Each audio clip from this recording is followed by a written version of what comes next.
Graça e paz, meus amados, amém? Glória a Deus. Nós estamos aqui nessa manhã de domingo, na IBN Novo Tempo, para ministrar uma palavra poderosa no coração de quem está aqui e no coração daquele que está vendo esse vídeo agora. Se você está vendo essa mensagem agora, eu peço a você que fique conectado com Deus, permaneça até o final.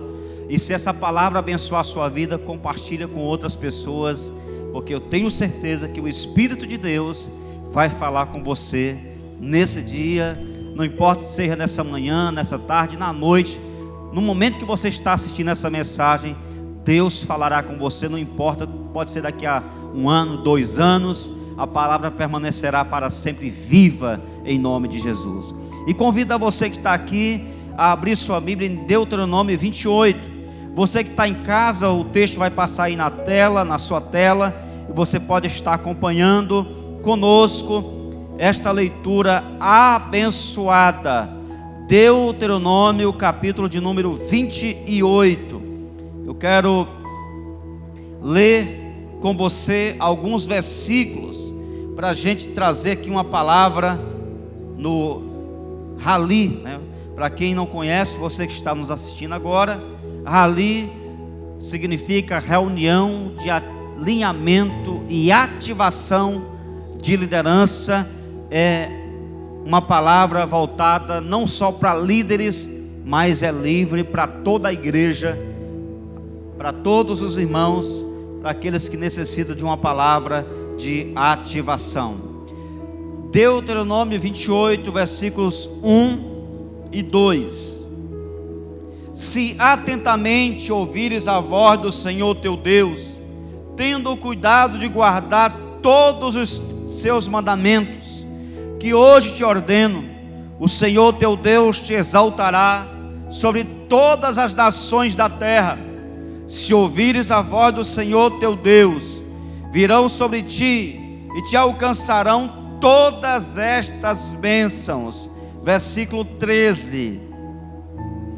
O Senhor te porá por cabeça e não por cauda, e só estarás em cima e não debaixo, se obedeceres aos mandamentos do Senhor teu Deus, que hoje te ordeno para os guardar e cumprir. Versículo de número 15.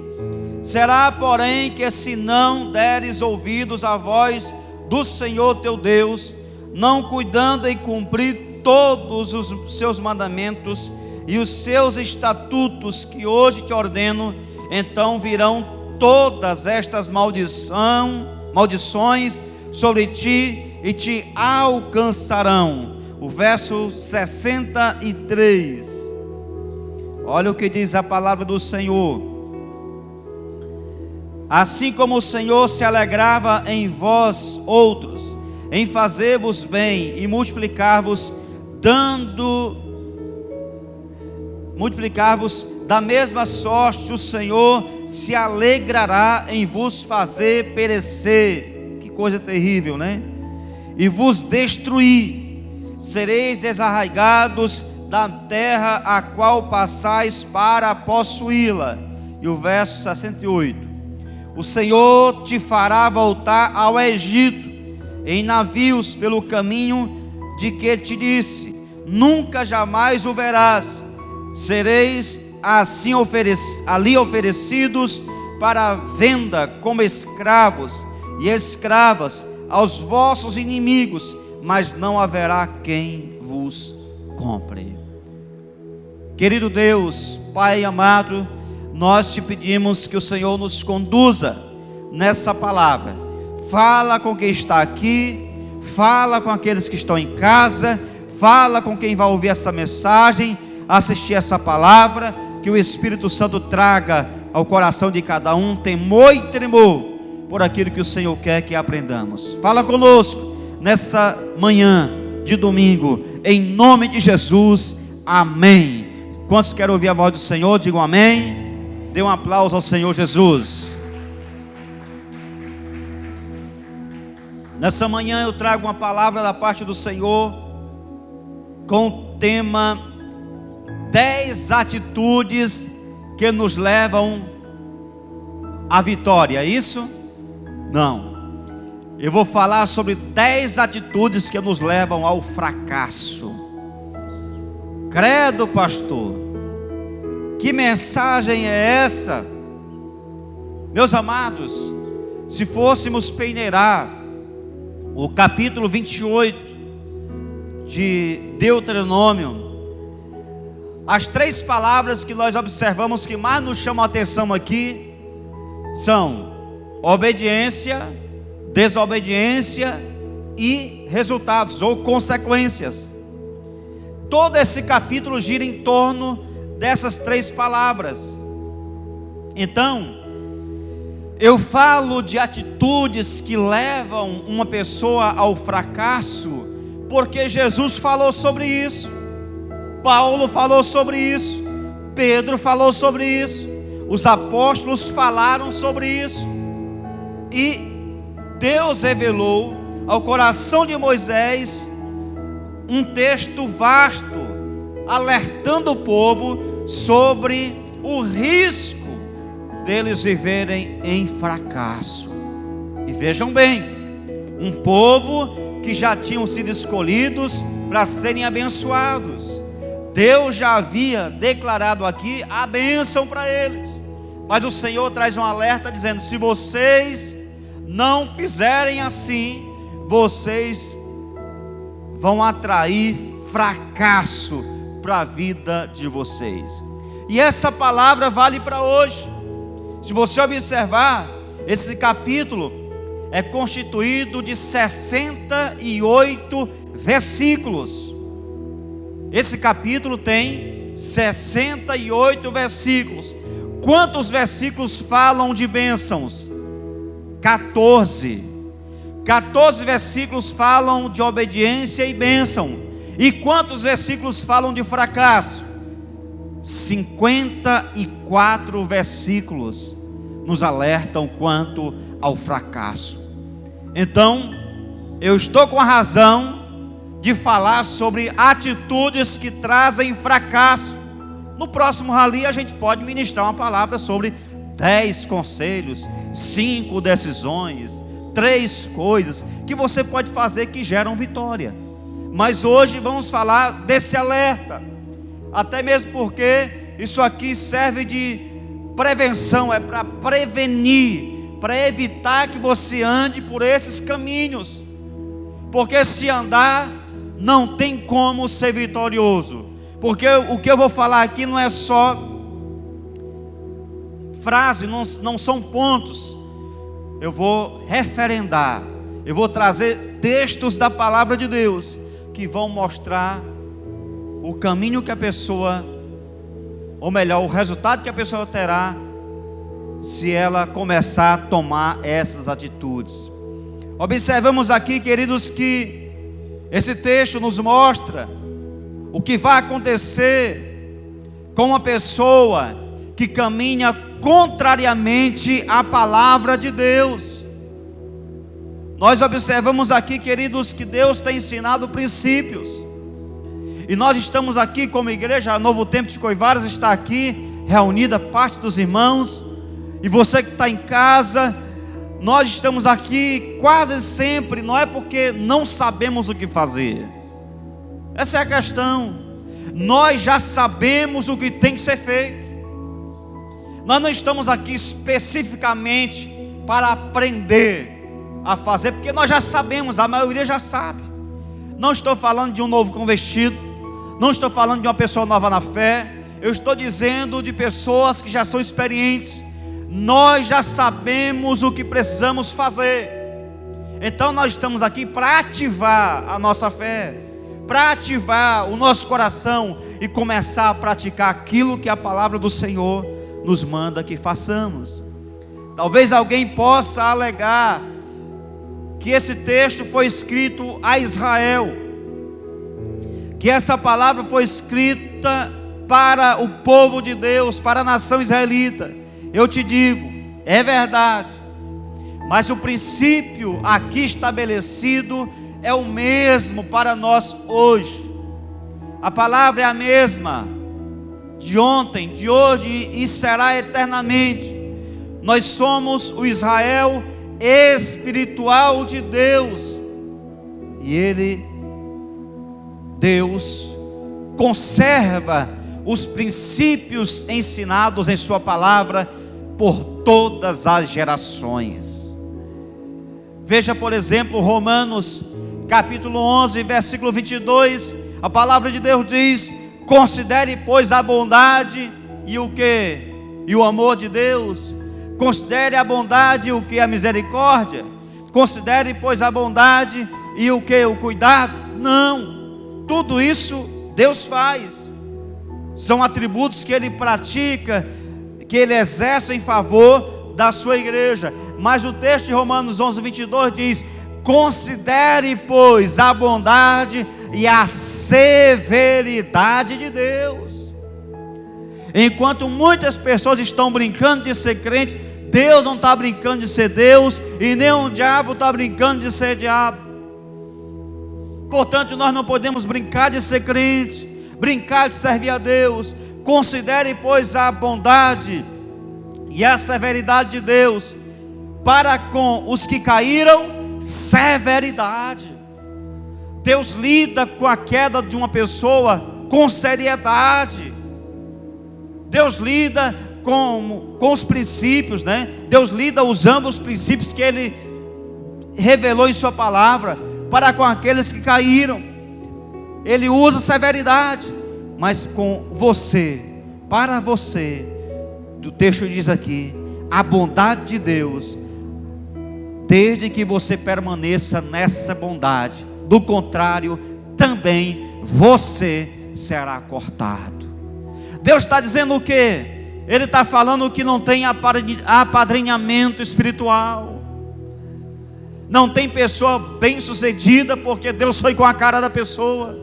A gente até brinca às vezes, né, numa pregação, dizendo: Deus foi com sua cara, irmão.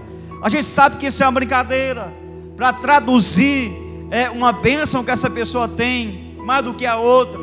Mas não é apadrinhamento, isso é só uma brincadeira, porque Deus lida de maneira igual com todos, e Deus quer que todos nós nos levantemos em obediência, para extrair do céu aquilo que Ele tem liberado para a sua igreja. Aleluias, glória a Deus.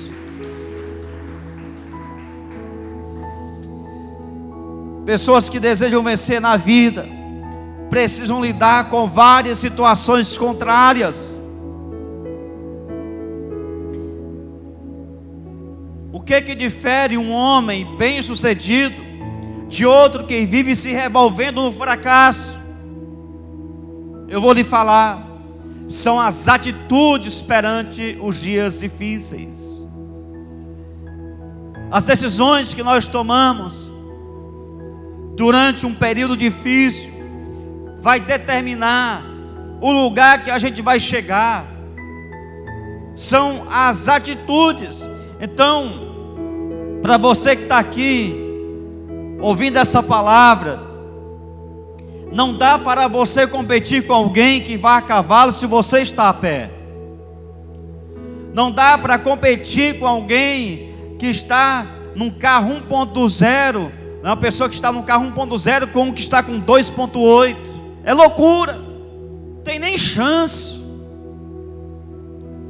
Então, queridos, entenda, cada pessoa tem o resultado que constrói, não o que merece. Eu vou dizer de novo, cada pessoa tem o resultado que constrói e não o que merece. Nós vamos obter os resultados que a gente vai lutar para que eles venham. Nós vamos obter os resultados que a gente vai construir. O que chamamos de merecimento, na verdade, é o resultado do esforço continuado e persistente em fazer o que é necessário para atingir um objetivo.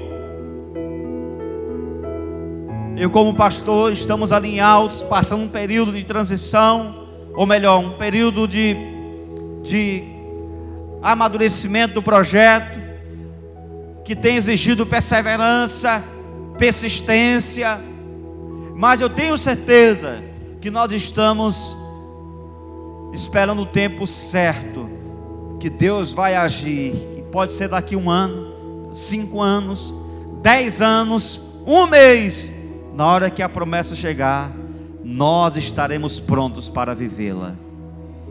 Tem que ser assim na sua vida, em nossa vida.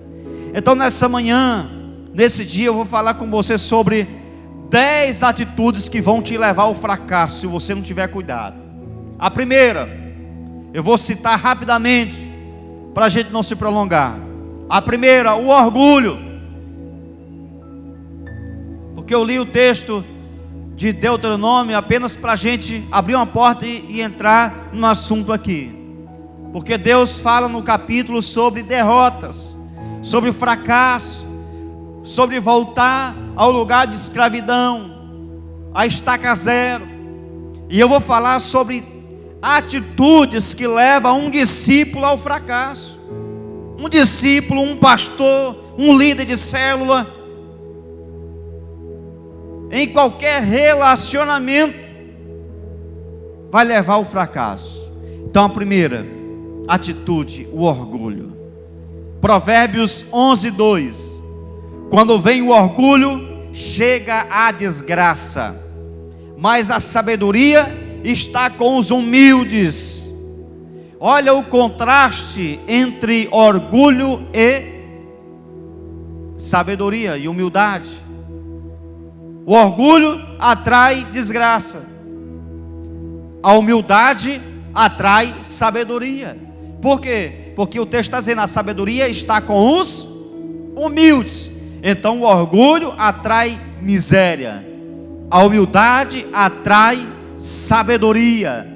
E o que é sabedoria, irmãos? Por que é importante você buscar sabedoria? Porque a sabedoria é o dom que Deus lhe dá para você saber qual decisão tomar, o caminho a seguir nos diferentes contextos que a vida te apresenta, as situações que a vida nos apresenta.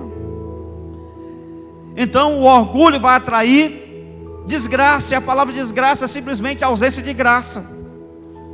É você não ter a graça de Deus, é você não ter o favor do Senhor. Por quê? Porque o orgulho te impede de você aprender. O orgulho impede você de aprender quando erra, porque o orgulhoso não reconhece. Então o orgulho, ele bate como uma marreta no coração, endurecendo ainda mais. Ele vem para endurecer o coração, porque a pessoa deixa de reconhecer que precisa aprender e também não reconhece quem está acima dela. É um problema a respeito de reconhecimento de autoridade. Então uma pessoa que vive no orgulho, ela não aprende quando erra, porque ela não reconhece, não tem humildade para poder reconhecer quem está ali sobre ela para lhe ensinar. Falando sobre ela, estou falando em níveis, né, de autoridade, né? O orgulho é uma desgraça, meu irmão. Você sabe que o pecado que levou Lúcifer a se transformar em Satanás foi o orgulho. Então o Senhor Jesus nos chamou para sermos humildes. Está escrito isso na palavra de Deus. O alerta aqui é: rompa com qualquer orgulho de qualquer nível, e a cada dia busque se afastar desse mal em nome de Jesus.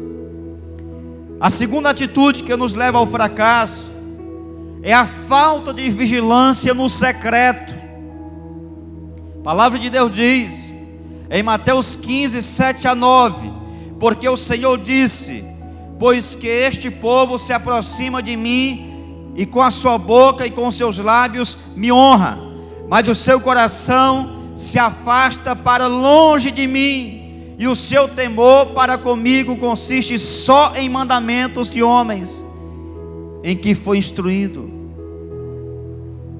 Isaías citou esse texto Jesus citou, eu li foi Mateus, né? Agora eu fiz a confusão aqui, meu irmão. É Mateus, né? Na verdade, Isaías citou esse texto, né? Me parece que no capítulo 29, versículo 13. Então Jesus está trazendo uma palavra que já foi falada pelo profeta Isaías. E ele está dizendo sobre o perigo de alguém não vigiar no seu secreto. Eu quero chamar a sua atenção aqui para algo muito importante. Muito importante. Porque é no secreto que nós demonstramos quem somos. Isso é muito sério, meu irmão. Porque no meio do povo eu mostro a cara que eu quero. No meio do povo você mostra a cara que você quer. Você chora ou sorri. Você fica com a cara bonita ou com a cara fechada.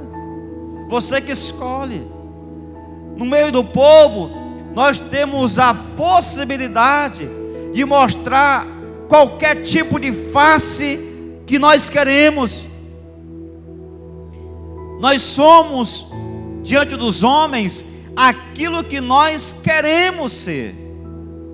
Mas, no secreto, manifestamos quem somos de verdade. Isso é muito sério. Porque quando as pessoas que você já teve a notícia de que viviam bem na igreja, de que tinham testemunho, falava até em línguas estranhas, mas no secreto a vida da pessoa estava arrebentada. No secreto cometia atos absurdos. No secreto. E quando eu falo no secreto, não estou me reportando somente quando você está distante dos olhos humanos, quando você está sozinho, mas também quando você está no seio da sua família, no lugar mais íntimo que a gente pode ter, convivendo com pessoas, é na intimidade da família. Quem nós somos no secreto? Você sabe que tem aquela frase célebre que virou até livro, que diz o seguinte: quem é você quando ninguém está te olhando? Quando a gente está distante dos olhares humanos, quando ninguém está nos vendo, quem sou eu? Então, amados, se nós não tivermos cuidado, as atitudes que vivemos no secreto vai arrebentar nossa vida lá no futuro, vai nos levar para um lugar de fracasso. No secreto é que você prova quem você é para Deus. No secreto você demonstra a Deus a pessoa que você diz ser, ou o contrário. Então a falta de vigilância com a palavra, com o que você vê, com o que você busca quando está sozinho, pode te levar a uma vida de fracasso. Terceiro, o que mais pode levar uma pessoa que é crente, que é serva de Deus, ao fracasso? Isso aqui, meu irmão, é muito sério. Isso é muito sério. A falta de disciplina. Sabe por que a gente convive com muitos erros da igreja hoje? Por falta de disciplina. E disciplina não é aquela disciplina que um pastor fica em pé e diz: fulano está excluído do hall de membros. Não, não é isso não. Eu estou falando de disciplina no nível pessoal. Eu estou falando de disciplina no que diz respeito à seriedade que você lida com aquilo que você faz, tanto com os projetos pessoais, quanto com aqueles que diz respeito ao reino de Deus. Veja o que diz a palavra de Deus na segunda carta de Pedro, capítulo 1, versículo 10. Portanto, irmãos, esforçai-vos. O esforço tem a ver com disciplina. Esforçai-vos com dedicação. Dedicação tem a ver com disciplina. O esforço é você, quando a força quer acabar, você busca se fortalecer. A disciplina te faz isso. Dedicação é quando você tende a fazer as coisas de qualquer jeito. Aí a disciplina vem, não, você não pode agir assim, você é filho de Deus. Aí você se levanta, você faz com dedicação, você faz com prazer. E o texto diz, com dedicação cada vez maior. Oh, irmão, nós precisamos entender isso aqui. A gente não pode começar uma coisa com toda a força, fazendo bem feito, daqui a pouco relaxado. Quem me conhece sabe, eu sou um cara persistente. Eu não gosto de voltar atrás, não gosto de começar uma coisa e deixar de fazer. Eu não gosto de começar uma coisa e fazer relaxadamente. Não, o que eu começo a fazer, eu vou fazendo com toda a minha força. Quem me conhece sabe disso. Quem anda perto de mim, quem fala o contrário é porque não anda perto de mim. Mas quem me conhece na intimidade sabe que eu gosto de estar fazendo sempre o melhor. Desde um trabalho na igreja a uma edição de vídeo dessa, eu faço com zelo, com cuidado, dando o melhor. Às vezes não sai bom porque a gente não tem equipamento, não tem como ter um resultado melhor porque o equipamento não ajuda. Mas eu me coloco totalmente à disposição para fazer a cada dia melhor. O texto prossegue, confirmando o chamado e a eleição com que fostes contemplados, pois se agirdes desse modo, jamais abandonareis a fé. Meu irmão, olha que coisa interessante. A disciplina alimenta a sua fé. A disciplina em ler a Bíblia, a disciplina em orar, a disciplina em buscar Deus, a disciplina em vir para a igreja, a disciplina em ser um fiel semeador no reino de Deus, a disciplina na sua célula. Às vezes você não quer fazer, mas você faz porque você é um cara disciplinado. Às vezes a pessoa te faz raiva e você dá vontade de... mas você faz porque você é disciplinado. Vontade é de esganar, mas você ama, porque a disciplina faz você voltar para o propósito, sabe, o lugar que Deus quer que você ande. O que é disciplina, irmãos? Ser disciplinado é manter-se focado nos objetivos que você deseja alcançar e permanecer fazendo o que é necessário para alcançar este objetivo. Disciplina é o que, irmãos? Manter-se focado naquilo que você quer e continuar fazendo o que tem que ser feito para você chegar nesse alvo. Não é só para a igreja que isso vale para qualquer coisa, desde a vida espiritual a um trabalho secular. Disciplina. Até uma caminhada que eu faço, meu irmão, disciplina.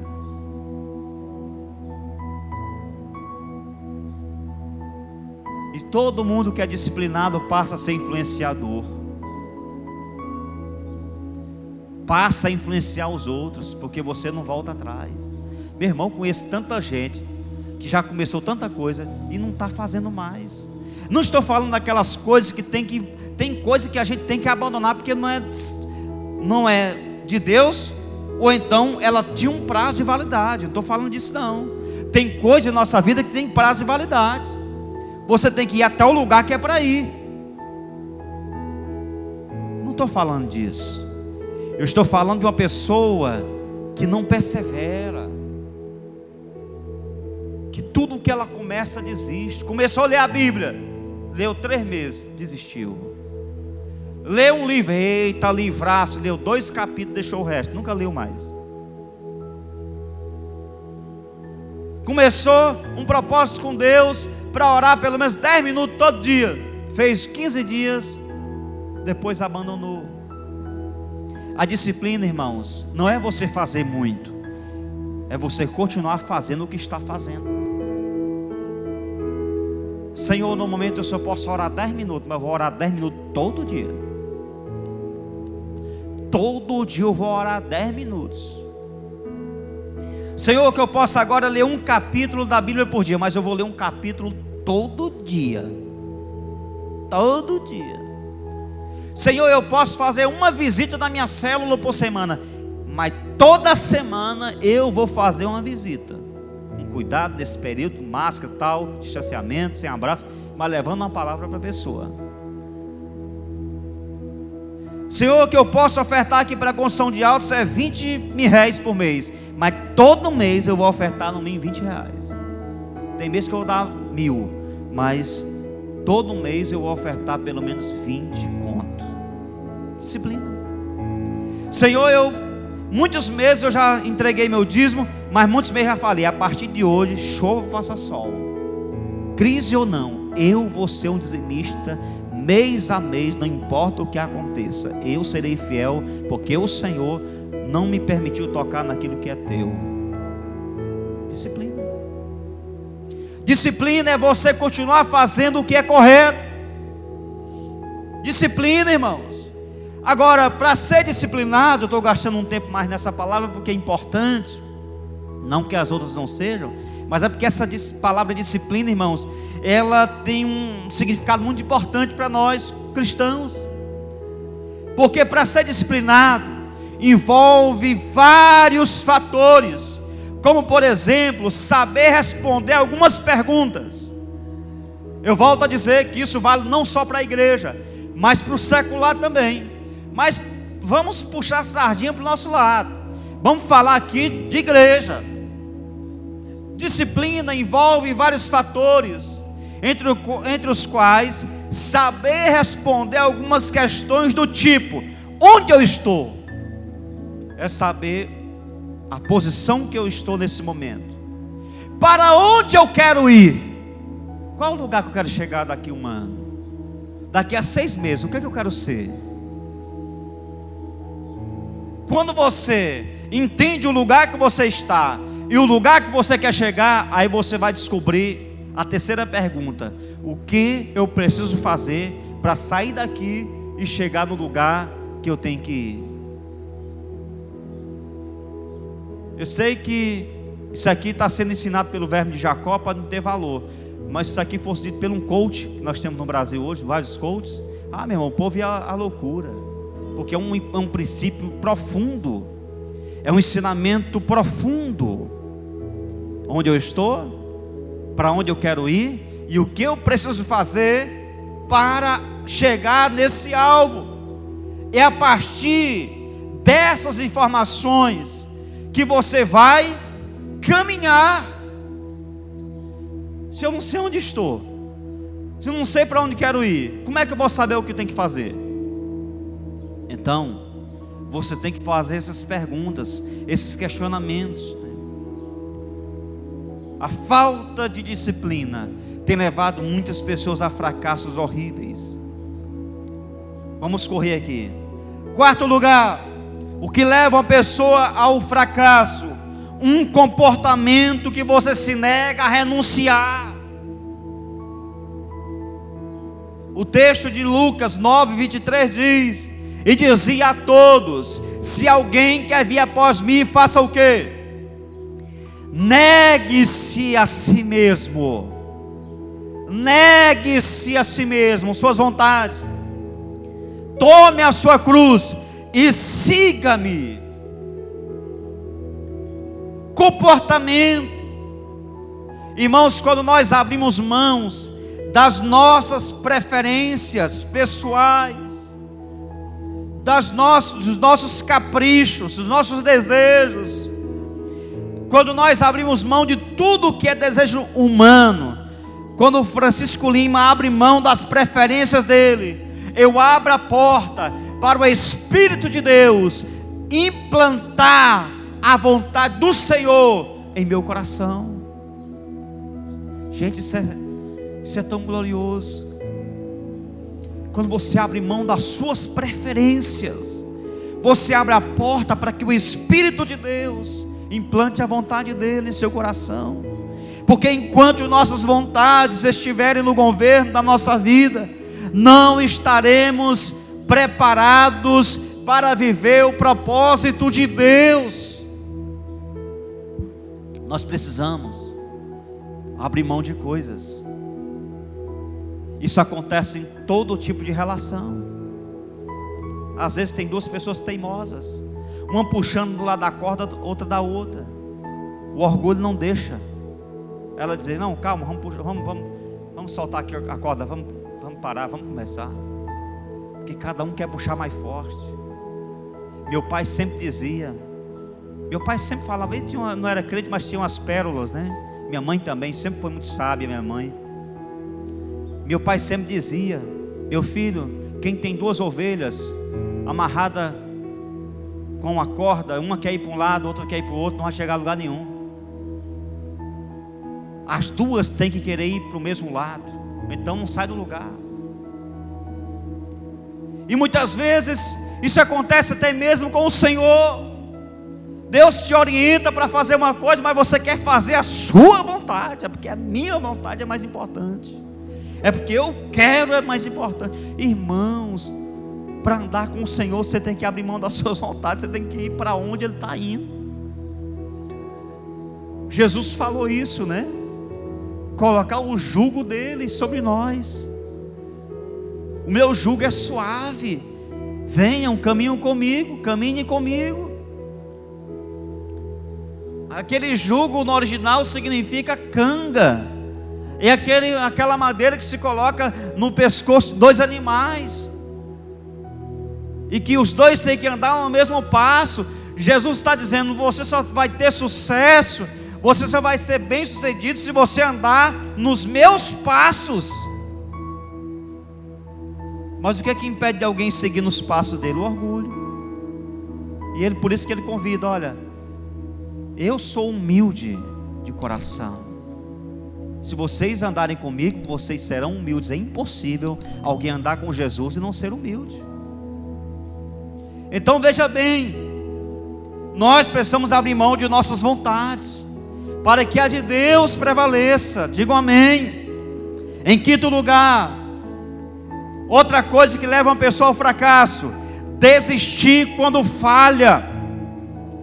Provérbios 24:16: pois ainda que o justo caia 7 vezes, tornarás a erguer-se, mas os ímpios são arrastados pela calamidade. Desistir quando falha. Eu já tive muitas falhas, irmãos. Eu já falhei também. Tudo que Satanás quer é que a pessoa desista. Então você fez algo que deu errado, errou até hoje, foi? Errou até esse dia que estamos gravando essa mensagem, 2 de maio de 2021. Você errou até esse momento. Não sei quando você vai ver esse vídeo. Até hoje que você está vendo essa mensagem, errou até hoje. Então para de errar. A partir de agora, faz o certo. Não adianta ficar reclamando do que deu errado, não vai resolver. Ficar falando dos erros do passado não vai resolver o seu presente, muito menos te dar um futuro melhor. Não vai. Então, se você errou, se você caiu, se decidiu mal, levante-se e recomece a sua vida. Eu sei que tem coisas que não dá para recomeçar, irmão. Tem algumas coisas na vida que não dá para recomeçar. Tem decisões que não tem como voltar atrás. Não tem. Mas tem outras que dá para reparar. E mesmo decidindo errado, não podendo voltar atrás para consertar, há atitudes que a gente pode tomar para amenizar os efeitos negativos desses erros do passado. Então, não desista jamais. Você pode levantar sua mão, você que está aqui. Diga: Senhor, eu nunca vou desistir. Jamais eu vou desistir da vontade do Senhor para a minha vida. Amém? Então não desista. Glória a Deus. Outra coisa que leva uma pessoa ao fracasso: não renovar a sua mente. Eita, irmão. Filipenses 4:8. Quanto mais, irmãos, tudo o que é verdadeiro, tudo o que é honesto, tudo o que é justo, tudo o que é puro, tudo o que é amável, tudo o que é de boa fama, se há alguma virtude e se há algum louvor, nisso pensai. Irmão, há pessoas que a sua mente está parecendo um ferro velho, que até para encontrar uma peça o dono tem dificuldade. Uma bagunça, um ferro velho que nem porta tem mais. O ladrão chega, deixa o que quer, leva o que quer.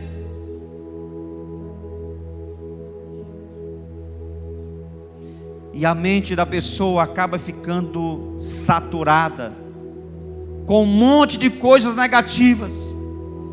E você sabe que ladrão é esse, não sabe? Ele tem nome: diabo. A Bíblia diz que ele é ladrão. O ladrão não vem senão roubar, matar e destruir. Tem gente que está com a mente como uma oficina velha, tudo sujo de graxa as paredes, derramado óleo por todo lugar. Irmãos, até uma oficina ela diz se o dono é zeloso ou não. Se eu chego na oficina, eu sei se o camarada é zeloso ou não. Porque até uma oficina a pessoa pode ser organizada, mas tem gente que está com a mente toda bagunçada. O inimigo está fazendo o que quer com a mente dela, come tudo enquanto. Não estou falando de arroz, feijão e carne. Come todo tipo de proposta, todo tipo de tentação, toda coisa errada. Por que isso acontece? Porque a mente fica tão bagunçada que a presença de Deus não pode mais habitar. Porque Deus não é Deus de confusão, diz a Bíblia. Deus não é Deus de confusão, irmãos.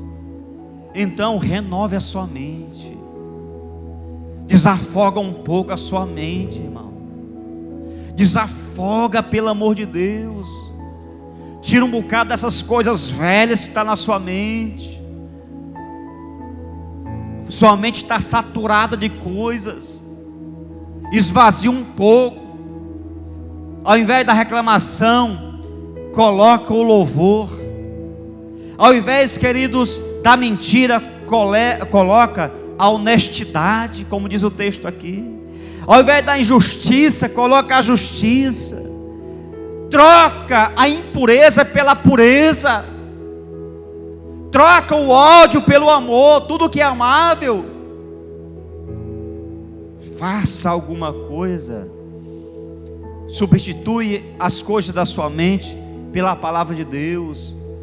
Chame a presença de Deus para habitar na sua mente, para encher sua mente de amor, de compaixão, de temor a Deus.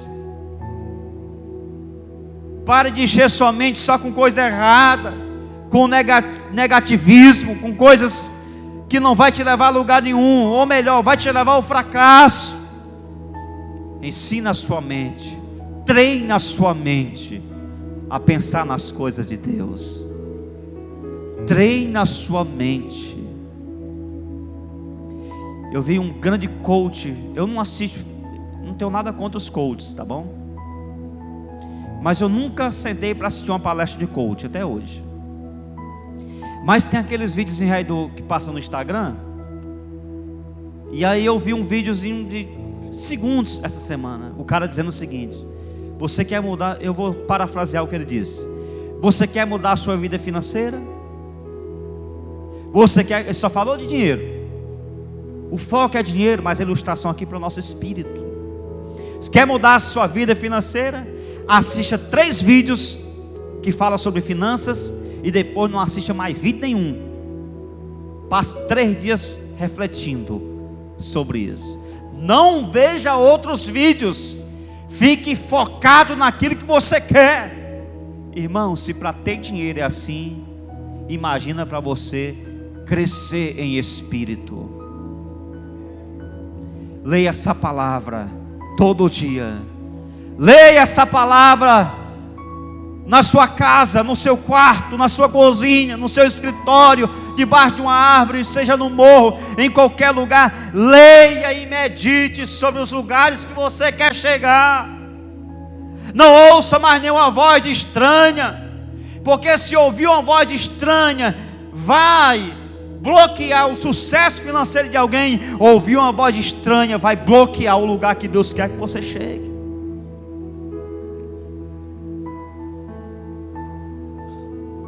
Então, treine a sua mente para que ela guarde a palavra de Deus. Amém? Em sétimo lugar, já estou terminando, outra atitude que leva alguém ao fracasso: não amadurecer. Meu irmão, isso aqui tem demais. Olha o que diz o texto de 1 Coríntios 3, 1 e 2. E eu, irmãos, não vos pude falar como a espirituais, mas como a carnais, como a meninos em Cristo.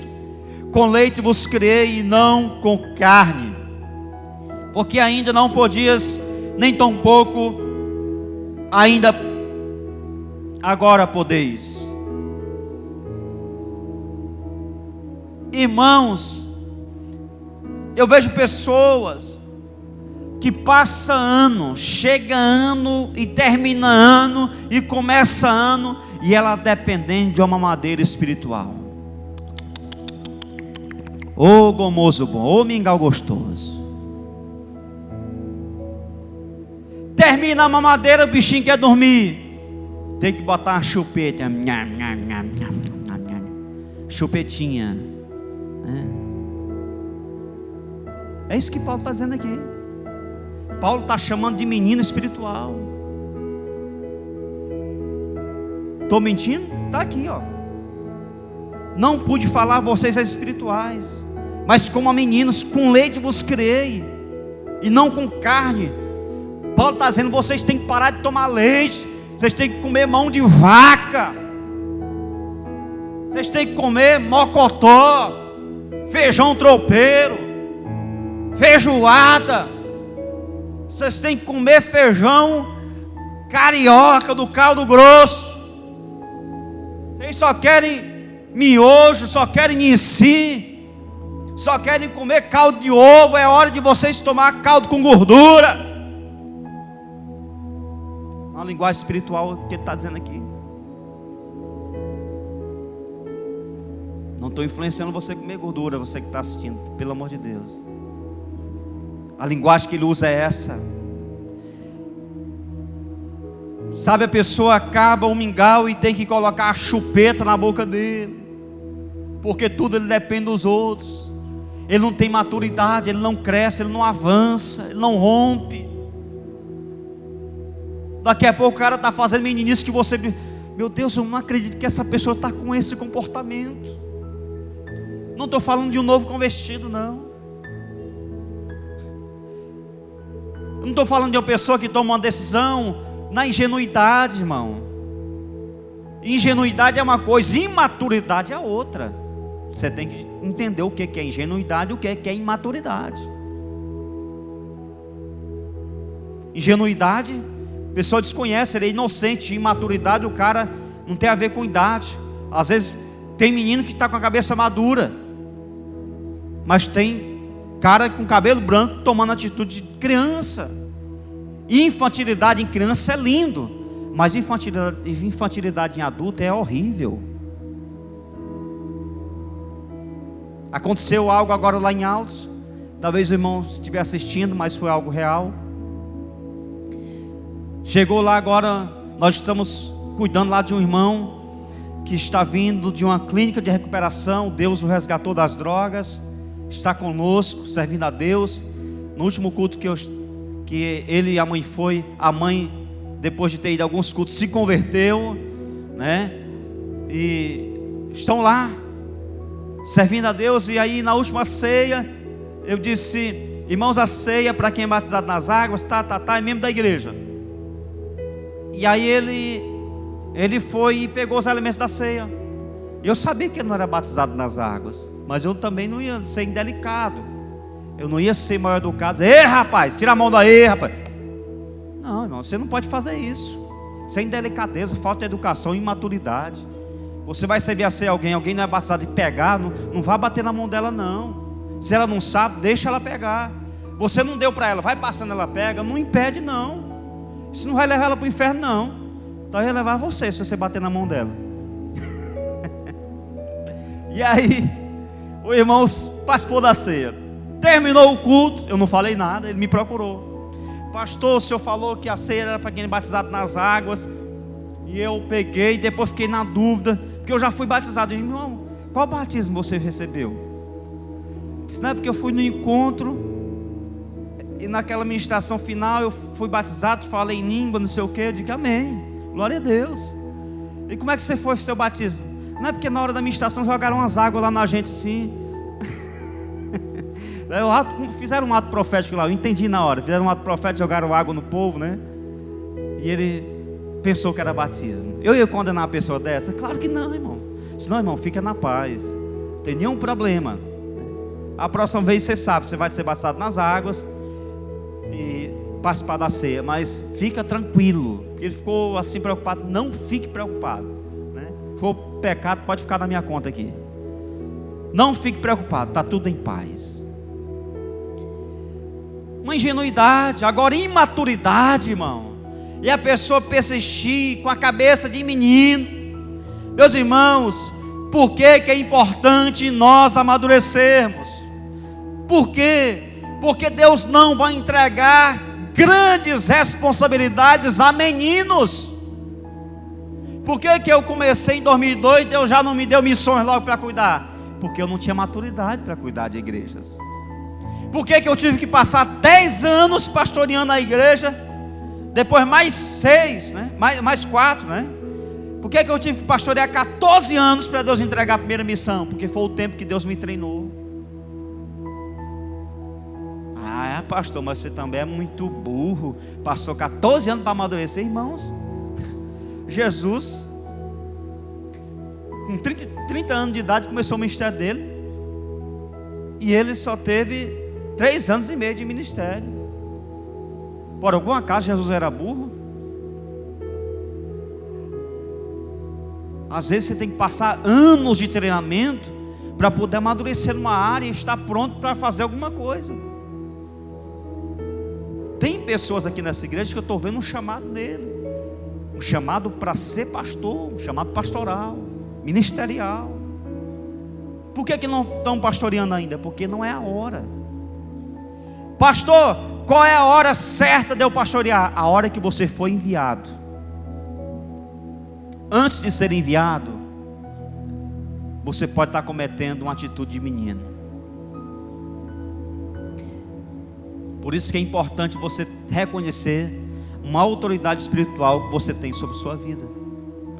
Então amadureça.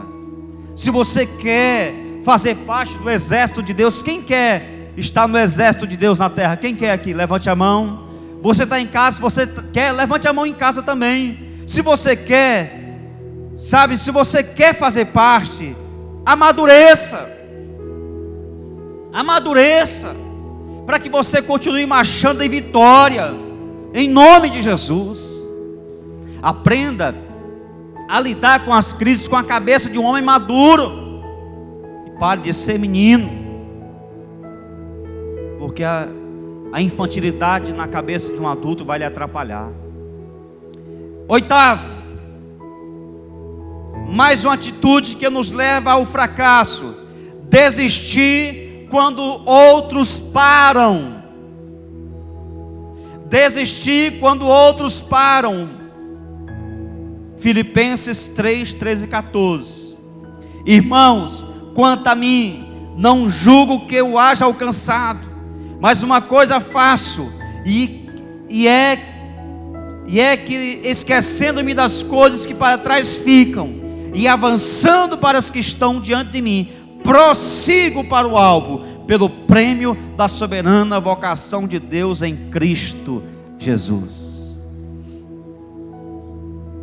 Você está convivendo com alguém, a pessoa quer voltar atrás, não é? Ela quer desistir. Faça de tudo para ela não desistir. Faça de tudo para ela continuar com você. Mas se ela não conseguir, se ela quiser ficar para trás, você não desista por causa de ninguém. Essa semana estávamos lá em casa conversando sobre um casal, né, que saiu da igreja. E aí a pastora disse: não, é por causa da esposa que começou assim. Aí eu disse para ela: depois experimente desviar para ver se eu saio da igreja. Claro que ela não vai fazer isso nunca. Falei só em comparação. Meu irmão, pode acontecer o que for, eu continuarei servindo a meu Deus. Quem quiser desviar, desvie. Quer voltar atrás, volte. Não quer vir mais para a igreja, não venha. Eu vou fazer de tudo para você vir. Quer não, pois eu vou. Eu vou continuar. Se alguém quer voltar atrás, irmão, deixe. Insiste para ele vir com você. Mas se ele não quer, não desista por causa das pessoas. Você tem um objetivo, continue marchando em direção ao alvo. Continue marchando em direção ao alvo, porque quem vai ser honrado vai ser você. Quem vai ser abençoado vai ser você. Quem vai receber o prêmio é você. Às vezes eu penso que as pessoas acham que o pastor vai ser julgado pela igreja. Oh, coisa linda! Ah, meu Deus do céu! Cada um vai estar diante do Senhor. Eu acho lindo a Bíblia dizer: cada um vai dar conta de si. Francisco de Assis Alves Lima, compareça perante mim. Jurandir Oliveira Lima, compareça diante de mim. Heráclito Lima de Oliveira, é assim mesmo? Compareça perante mim.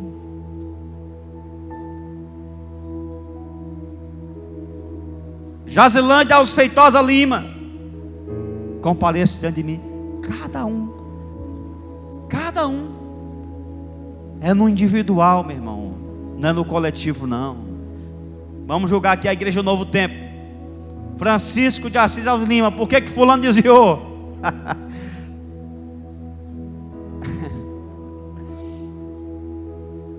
Eu vou levar para a eternidade a consciência de que ensinei tudo que Deus me ensinou. Eu vou levar, eu não tenho crise de consciência. Ontem a pastora entrou no escritório e disse: meu filho, sai daí, vem para fora. Eu disse: não posso. Porque às vezes eu passo horas e horas dentro do escritório para trazer uma palavra dessa. Você não vai achar essa palavra na internet. Você não vai achar isso aqui, ninguém pregou isso. Pregou porque tudo tem alguma coisa que a gente fala. Mas você não vai encontrar esse esboço na internet. Esse esboço foi o Espírito Santo que começou a ministrar no meu coração, a partir de uma postagem que eu vi, mas que eu estou a quilômetros de distância daquilo que eu vi. Apenas abri uma porta para que eu ministrasse essa palavra no seu coração. Eu disse: não posso. Por quê? Porque eu estava preparando uma palavra para compartilhar com a igreja. Às vezes eu passo uma semana meditando uma palavra, passo uma tarde sentado, reunindo referências, vendo o que eu vou falar. Depois eu sento mais, às vezes eu sento mais de uma vez para poder escrever um sermão, para compartilhar com a igreja que eu sou pastor. Às vezes eu sento 2, 3 vezes para escrever um sermão. E as pessoas acham que é só chegou aqui, abriu a Bíblia, tá, vamos falar isso aqui. Não, irmão, não tem esse negócio de tá, não. Tem resultado de busca por Deus, de leitura bíblica, de buscar crescimento. O crescimento ele exige muito de nós. Então, alguém parou do meu lado, eu vou parar? Ou não? O pastor cometeu, deixa a palavra para lá que você já sabe o que eu ia dizer, né? Eu que vou fazer isso? Ou não? Fulano desistiu do ministério, entregou a igreja. Eu que vou fazer hoje? Já fiz isso quando era imaturo. Quando era menino eu fiz isso. 2005 eu desisti. Por que eu voltei? Porque era uma atitude de menino e Deus levantou um grupo de irmãos para ir na minha casa e me implorar que eu voltasse. Insistir que eu voltasse para a igreja, eu insisti. Eu voltei. Retornei porque Deus inspirou um grupo de irmãos para ir na minha casa. Mas não foi por causa dos irmãos, foi porque Deus tinha um propósito. Deus olhava para mim e dizia: ei, meninão, tu tá só começando. Vai passar muita água debaixo dessa ponte. Ei, meninão, volta. Eu vou mandar um grupo aí para você voltar, porque o que tenho para você é muito maior do que você viveu até hoje.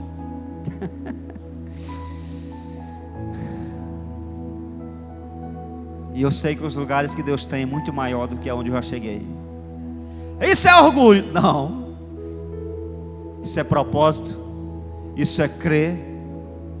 Isso é ter consciência do chamado que Deus tem na vida da gente. Não desista quando as pessoas desistirem do seu lado. 1000 pode cair ao teu lado, 10.000 à tua direita, você não será atingido. Ah, meu Deus.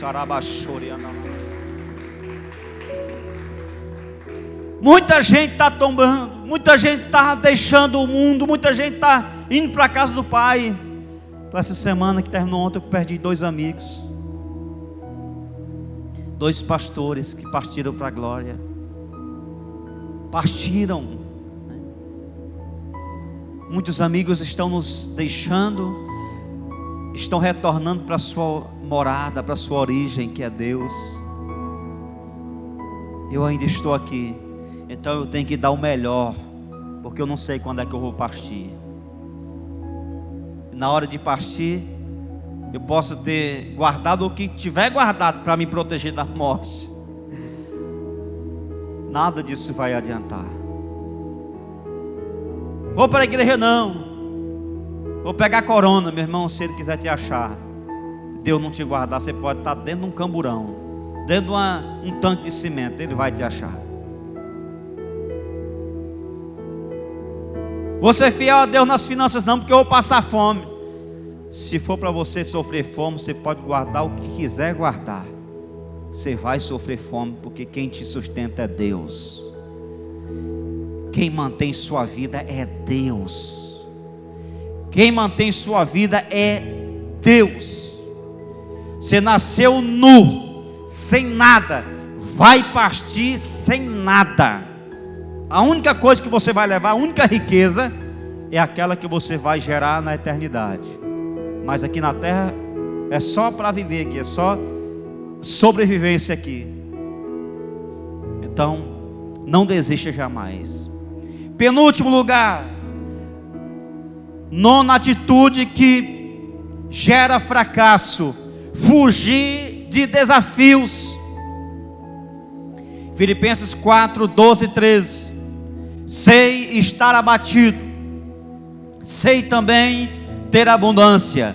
Em toda a maneira, em todas as coisas estou instruído, tanto a ter fartura como a ter fome, tanto a ter abundância como a padecer necessidade. Posso todas as coisas naquele que me fortalece. Posso passar luta, posso passar dificuldade, posso enfrentar o que for, naquele que me fortalece. Irmãos, ninguém cresce evitando desafios. Ninguém cresce evitando lutas. Não. Pelo contrário, uma das marcas de uma pessoa que avança no reino é encarar os obstáculos usando aqui essas 3 coisas que eu vou falar aqui: fé, coragem e determinação. Fé para confiar que Deus vai agir em teu favor. Coragem para fazer as coisas que tem que ser feitas. e determinação para não desistir, continuar à frente. É assim que você vai romper. Desafio? Meu irmão, se eu contar minha história para o carroceiro, até o jumento chora.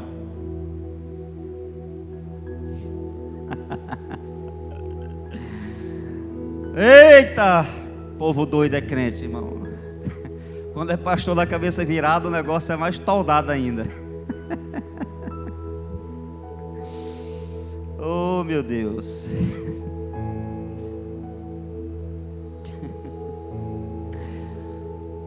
Glória a Deus. Mas vamos terminar. Acho que já está bom. A 10ª atitude que leva uma pessoa ao fracasso é não colocar em prática o que você aprende. Mateus 7:26 diz: e aquele que ouve as minhas palavras e não as cumpre, compará-lo-ei ao homem insensato, que edificou a sua casa sobre a areia. A casa construída sobre a areia é uma obra de uma pessoa insensata. O texto diz para nós aqui. É uma pessoa que age com precipitação. De alguém que quer gerar resultados, mas não se preocupa em passar pelos processos. Eu estava falando com o pastor Wendel um dia desses sobre a facilidade que tem hoje. A gente chama um obreiro para fazer um curso de teologia. É a maior dificuldade. Que a gente sabe que o camarada tem uma vocação, tem um propósito. Não quero não. É difícil. É difícil. Não é nem difícil, é difícil. O IBLA, que é um curso básico de teologia, para dar uma bagagem melhor para a pessoa, tem aula de 15 dias. Começa 3 da tarde, termina 18 horas. 3 horas de aula, o cara sentado no conforto da sua casa. Ele pode inclusive desligar a sua câmera e ficar deitado numa cama, na rede ou no chão, onde ele quiser. Enquanto está assistindo a aula, pode desligar a câmera e o microfone, e lá na geladeira encher a pança do que ele quiser, comer o que quer, assistir na aula. Ou não, porque é difícil. Irmão, dá vontade de pegar uma chibata, porque esse povo não está sabendo o que é desafio e nem se preparar para viver o que Deus tem para a gente fazer. Você sabe como é que eu fiz meu seminário em 2003? Levantava os sábados, todo sábado, 4 da manhã, 4:30 da manhã, pegando moto emprestada, alugando moto. Pegava a moto aqui de madrugada, saía para altos, frio que doía no osso. Nessa época de frio, tem uma época que quando dá 6 horas, né, ainda, o frio chega, dói lá dentro. Imagina você sair em 4:30 da manhã no lombo de uma moto. Primeiro percurso, deixava a moto na casa de um amigo em Altos, vinha para o segundo, a segunda condução, pega um ônibus, vai para Teresina, desce na estação, vamos para a terceira condução, pega um coletivo na estação, para ir lá na Miguel Rosa, lá próximo a Capelinha de Palha, antigamente chamado Capelinha de Palha. Aí descia, caminhava um pouco, chegava no seminário.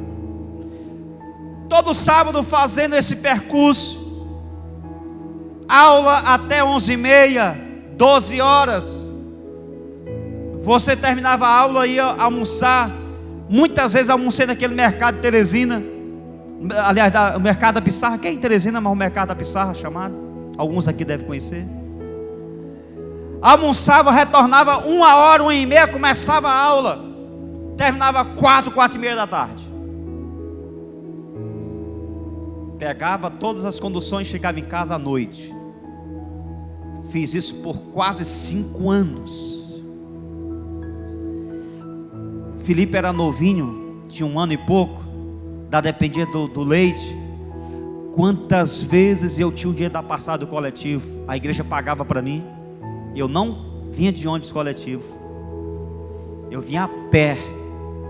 Quando terminava meio-dia, morto de dor de cabeça, irmão. Eu fiz isso muitas vezes, mas muitas vezes, dor de cabeça de rachar, vindo a pé, procurando a sombra das marquises da loja, porque eu tinha que deixar o dinheiro do coletivo para ajudar a comprar um pacote de leite, porque meu filho precisava de leite e as condições sempre foram difíceis. Fiz isso quase 5 anos. Aí hoje o cara tem uma oportunidade de fazer um IBLA, para sentar numa cadeira 3 da tarde na casa dele, com o celular na frente, assistir uma aula de um professor. 6 horas termina, o cara: não vou não, porque é difícil.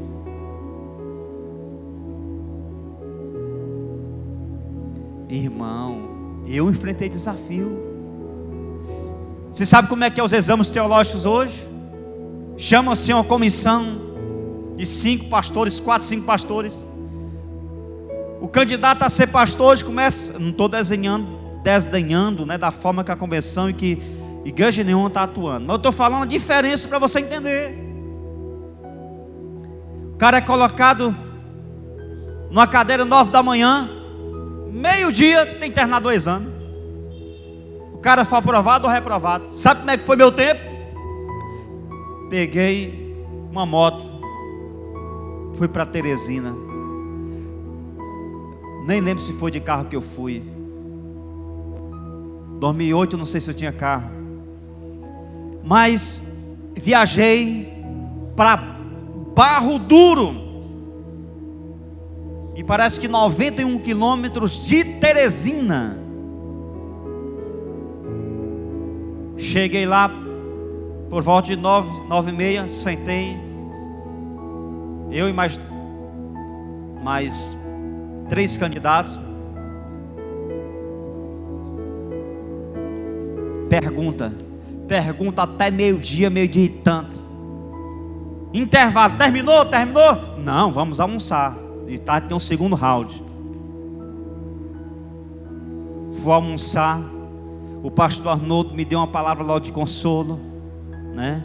Eu digo sempre, 2 homens que determinaram minha vida hoje ministerial. O pastor Arnoldo, que me chamou para o ministério, nunca vou esquecer. Não posso esquecer minhas raízes e quem me abençoou.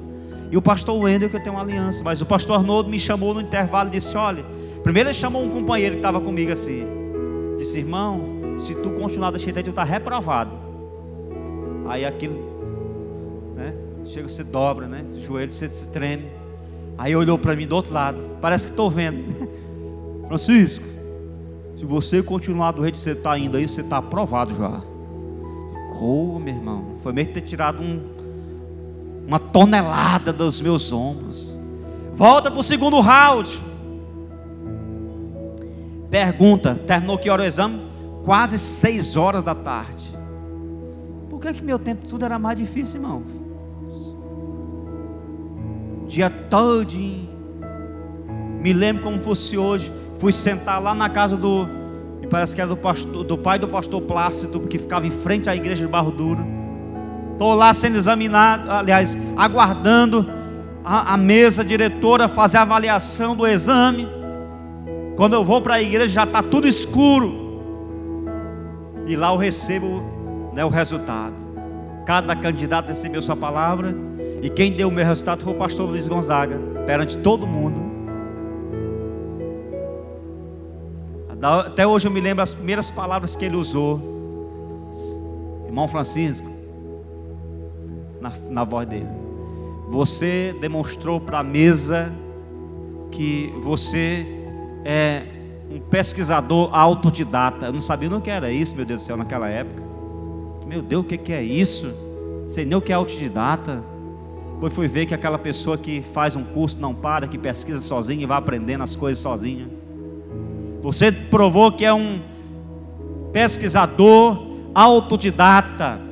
E você teve um exame aqui perante todos os pastores. Seu exame foi louvável. Você está aprovado. Mas eu passei pelos desafios que a vida me apresentou. Você que está vendo esse vídeo agora, quer conquistar sem desafio, quer as coisas sem processo, quer resultado, não se preocupe em passar pelos processos. Queridos, é o tempo da gente valorizar a essência mais do que a aparência. Quem constrói a casa na areia quer provar, quer mostrar aparência e não essência. Quem constrói a sua casa sobre a areia quer resultados, mas não o esforço. Deseja chegar rápido, por isso não se importa com o que realmente é importante. E o resultado é uma tragédia, a destruição, porque para Deus só dá certo se respeitarmos os princípios. Para Deus só dá certo se respeitarmos os princípios. Então eu deixo essa palavra de alerta para todos nós, esses 10 princípios que levam a pessoa ao fracasso. E agora o que é que eu faço para ser vitorioso? Faço tudo ao contrário. Muda. É só rodar o contrário que você vai ter vitória. Faz tudo ao contrário. Então meu desejo é que Deus abençoe essa igreja, abençoe você que está vendo esse vídeo, e que Deus te levante em vitória nessa geração, e que você seja sempre uma bênção nas mãos do Senhor, em nome de Jesus, amém. Aplauda o Senhor Jesus Cristo de Nazaré. Deus abençoe a todos, amém.